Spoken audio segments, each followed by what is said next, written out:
Alors messieurs, pardon, nous venons de voir donc un portrait d'Hosni Moubarak. Hosni Moubarak qui a régné pendant près de 30 ans sur l'Égypte. Oui, oui. Au début, quand il a pris le pouvoir, il a fait une déclaration qu'il ne va pas rester plus qu'un seul mandat, c'est-à-dire 5 ans. Et là, 30 ans après, on le voit toujours. C'est que, et en plus de ça, le peuple égyptien, ils ont, après Sadat, il y avait un grand fossé entre Sadat et Moubarak. Et les gens, ils ont pensé qu'il ne pourra pas rester au pouvoir très longtemps. Il n'a pas les charismes nécessaires et tout ça. Et malgré tout ça, Hosni Moubarak, elle a pu rester 30 ans au pouvoir sans... 30 ans, Gauthier, Oui. en plus un règne d'une main de fer. Mais vous savez, question charisme, on est toujours surpris finalement, parce que Sadat, quand il était arrivé, disons, après Nasser, on avait dit de lui aussi qu'il n'était pas formidable, question charisme, et puis il s'était révélé à la faveur des événements, à la faveur du courage qu'il avait eu de prendre cette voie de la paix avec Israël.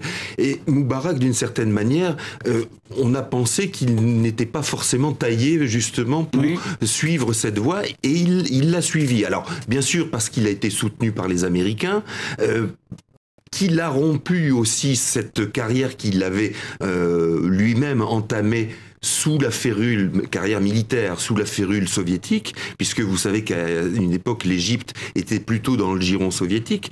Hosni Moubarak a, par exemple, fait une partie de ses classes militaires au Kirghizistan, à Bishkek. Il a été donc, à l'époque soviétique, sous académie militaire là-bas, dans cette région d'Asie centrale. Et puis, donc, ensuite, il est revenu sous le giron américain et a profiter de cette tutelle pour continuer la voie d'Anwar el-Sadat. Ce qui est beaucoup plus frappant chez lui, c'est cette double face très nette entre l'image affable, polie, polissée qu'il donnait à l'extérieur, et pour tout dire à l'Occident, comme quelqu'un de pondéré, de posé, qui était à l'écoute d'Israël, tout en défendant la cause palestinienne, et le personnage à usage interne vis-à-vis de l'Égypte, qui là était impitoyable et effroyable vis-à-vis d'une immensité de population égyptienne avec une culture millénaire, plurimillénaire, et une population qui était réduite à sa merci. Alors pourquoi Hosni Moubarak a-t-il décidé de rester en Égypte et de ne pas s'enfuir comme par exemple Ben Ali l'a fait? Pour une réponse très simple, c'est qu'il a fait plein d'erreurs. Depuis le début de la révolution, et le peuple égyptien a demandé beaucoup de réformes pour la gouvernance de l'Égypte. Donc, Hosni Moubarak, il a toujours avait un train de retard. C'est-à-dire que si on regarde bien pendant la Révolution, il a fait tout ce que les révolutionnaires ont demandé, mais avec une semaine de retard. Et il a pensé, et il ne croit pas encore qu'il est en procès, et il pensait qu'il a gouverné l'Égypte pendant tout ce temps-là. Il n'a jamais pensé qu'il sera jugé. C'est-à-dire, c'est mal calculé de la part de lui. Tout était mal calculé. L'Égypte a demandé... Par exemple, je vais vous dire, le président Sadat, il avait un vice-président, c'était Moubarak.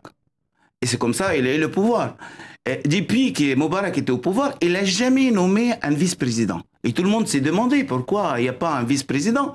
Et après, on a compris, le peuple égyptien, ils ont compris qu'il prépare son fils pour reprendre le pouvoir, comme dans certains pays arabes d'ailleurs. Et c'est pour cela qu'il n'a pas nommé un vice-président. C'est-à-dire qu'il a fait tout pour rester au pouvoir au maximum. Donc, si Moubarak il a fait quelque chose, il a fait que des erreurs depuis la Révolution. Et ensuite, il a nommé Oumar Il a nommé, mais c'était trop tard. C'était trop tard. Donc, maintenant, je pense, dans la cage des accusés ou dans le banc des accusés, il pense bien partir d'Égypte, mais aussi c'est trop tard. Il avait toujours, si vous avez suivi la révolution égyptienne, il avait toujours une semaine de retard. Tout ce que la révolutionnaire ont demandé, je vais vous préciser, il l'a appliqué à la lettre.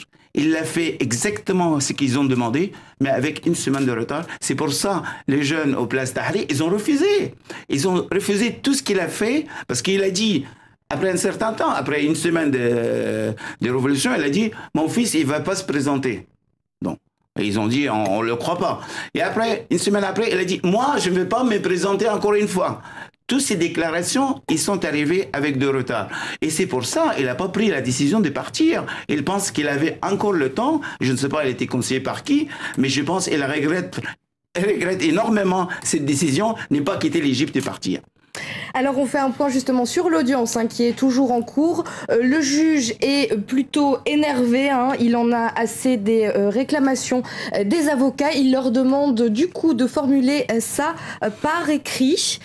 Voilà ce qui se passe pour l'instant au Caire. L'audience donc est toujours en cours. J'aimerais revenir avec vous aussi sur, parce que nous parlons beaucoup d'Hosni Moubarak, mais bien sûr dans cette cage des accusés, il n'y a pas qu'Hosni Moubarak, il y a également ses deux fils.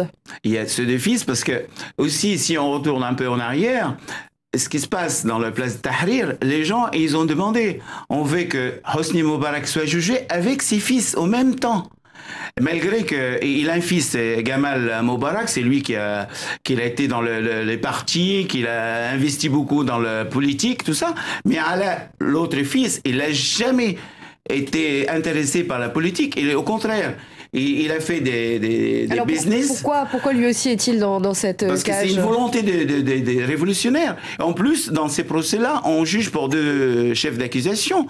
La première, c'est de tuer les manifestants. Et l'autre, la corruption. Alors, le fils qui a décidé de ne pas se mêler de la politique, il a fait une fortune, bien sûr, avec la corruption, parce qu'il est le fils des présidents. Il est associé avec tous les grosses sociétés en Égypte. Donc, c'est pour ça. Et en plus de ça, parce que vous me dites, il y a plusieurs, il y a les fils, il y a aussi les ministres. L'ancien ministre de l'Intérieur. L'ancien ministre de l'Intérieur et 4 de ses assistants, qui sont les chefs des services secrets des ministres de l'Intérieur, les chefs de forces spéciales. Et puis, qui s'occupaient de la sécurité du pays. Oui. Et ces gens-là, ces 4 assistants, c'est eux qui ont transmis, s'il y avait un ordre, on ne sait pas encore, s'il y avait un ordre, c'est eux qui ont transmis les ordres pour les chefs d'unité qui sont sur place. Alors, on parle aussi peut-être d'Omar Souleyman, l'ancien chef des renseignements égyptiens, puis vice-président de Moubarak.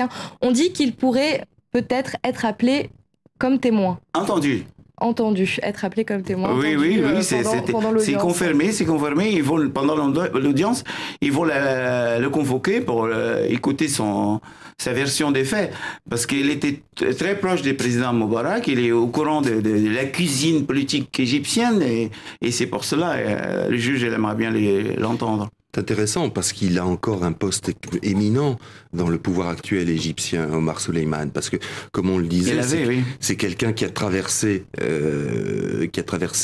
une période extrêmement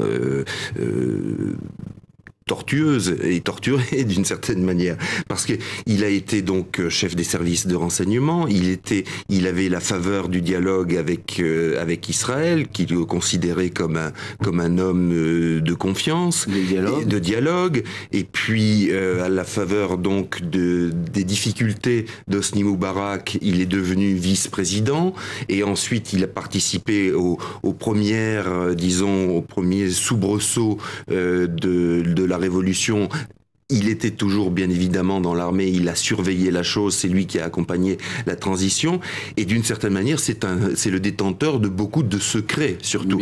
Alors, c'est là que ça va être intéressant, c'est-à-dire, dans quelle mesure va-t-il livrer des secrets sur la période Moubarak, sachant qu'un certain nombre de ces secrets mettent en cause, bien évidemment, l'institution militaire. Ça, c'est quelque chose d'intéressant.